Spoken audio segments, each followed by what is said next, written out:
Hello and welcome to the USAirsoft review of the KWA KCR, the most amazing gun that I've reviewed.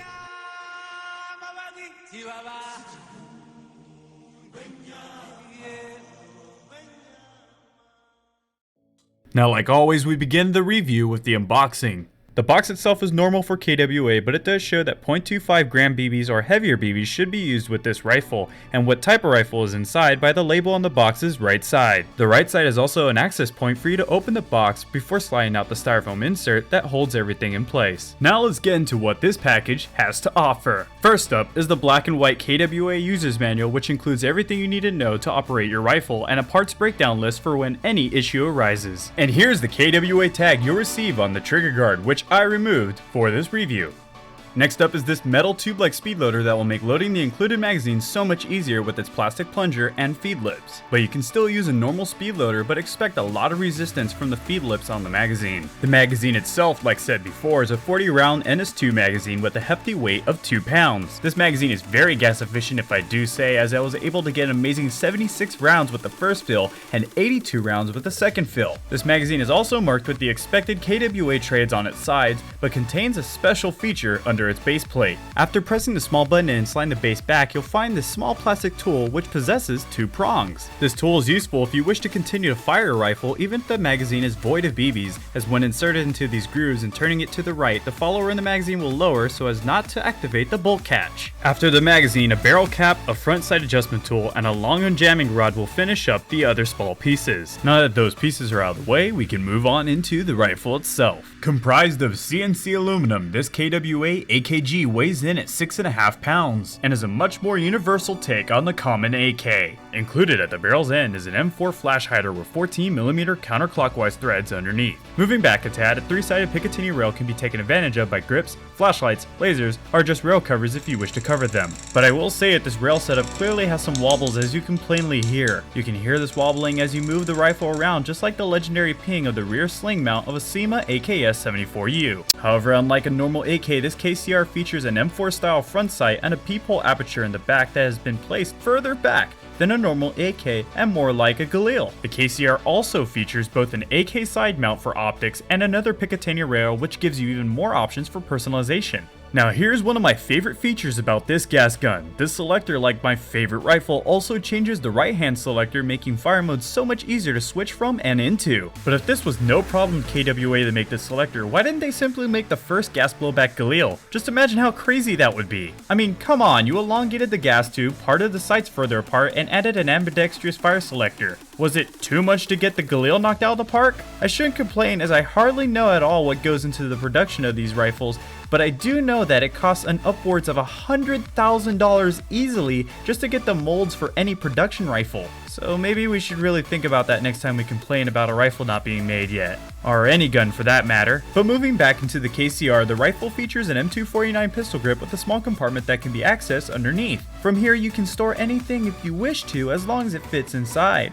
Moving all the way back, we face a basic 5-position retractable stock on a mil-spec buffer tube with quick detached sling sockets near its base. Also, different KWA trades can be found along the rifle's left side. Now that we've gone over the externals, let's strip the gun down, which begins with the removal of the dust cover. From here you can see the trigger set and recoil rod, and FYI, this rifle looks awesome when it's fired without the dust cover. After you've set down the dust cover, you can go ahead and remove the recoil rod and set that down as well. Next you can pull back the bolt, but you will need to push the piston back and jiggle the bolt a bit for it to slide out fully from the guide rails along the inside of the frame. And now you can clean the rifle of any debris and lube the internals before throwing it all back together. You'll probably have to do this every so often, so make sure you get this breakdown memorized for when you need it. And if you're wondering where the hop-up is, you can settle down, as it can be found by simply pulling back the bolt. This adjuster is stiff and shouldn't move around on you, which is great if you can memorize how much hop you need for the weight of BBs you're using. After this, we've come to a conclusion, but do you think this KWA is worth its price tag of $400? Well, if so, then links to this KCR will be in the description, as well as a link to where you can find the 40-round magazines. But now that I've come to the end of my script of opinions, I can let you enjoy a few first impression reactions.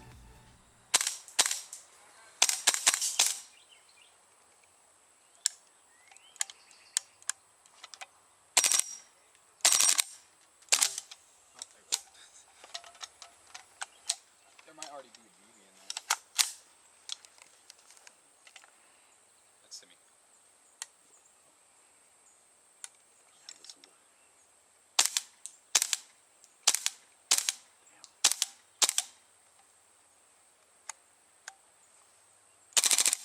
Nice.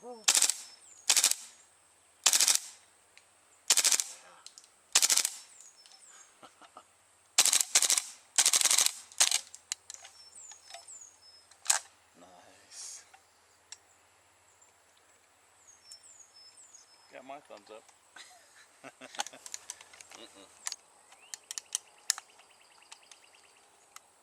Something's up, dude. Did you rack it? There we go. KWA AKG.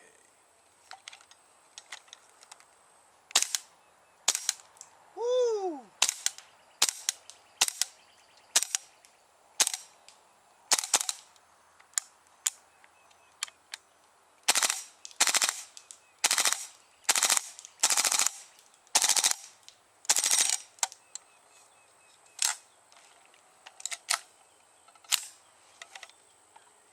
Happiness.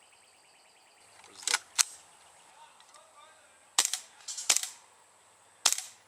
Dang, the range on it is freaking insane.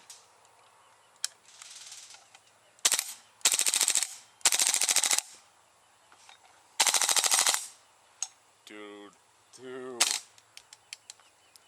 Oh, that's freaking sexy. That is a sexy gun. It's really freaking clean on the switch. Clean firing, good kick to it. Is it worth $380? Easily worth $380 plus whatever it costs to get the mags. The range on it, I was hitting a freaking tree branch all the way the heck down there that I wouldn't have been able to hit with an electric gun for sure. A little bit heavy to the front, but once you get used to the weight.